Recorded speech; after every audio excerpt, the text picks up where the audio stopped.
Nyawagire. Nyawagire. En sa adi manyaka na chak bedo ka arito gimingi kela risori ka mama. Nyaki bed nyako ma wiye tiyo. Wacha ne baby boy na. Chung malo sama wuok kodi. Ibiro mi achwadi kata gi yien. Wachwa. Nyawagire adwaro nyisi gimoro achiel in. Kona. Adwaro nyisi gimoro achiel. Nyaka nadonjo ka godhiambo. Nyaka sani pok ikelna gimoro in.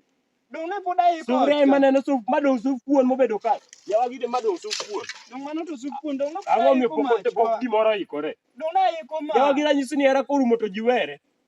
Era korumo nade? Era kor Ne mama anyisi ni era korumo to ji were. Ibiro manyo dichuo makendi. Era kor kodonje ngiende. Anyisi ni era korumo to ji were mama mineno ni.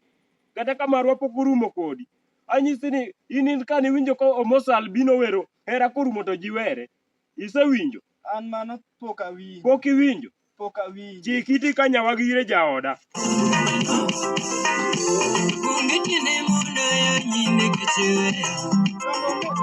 Koro ne atemo nyisi mama.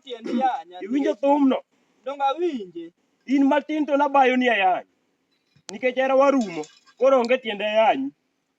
Onge tiende ayany Nyawagire. Era korumo to wabiro were mineno ni.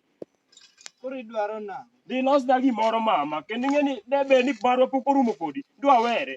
Iwinjo ka Omosa Albino owero ugier masi ne mama ka ugini dhi losna gimilosona. Omosa Albino jopiny. Omosa Albino owero thum ma serious. Era korumo to ji tim ang'o? Era korumo to ji were. But wan marwa gi Nyawagire pok orumo. DJ.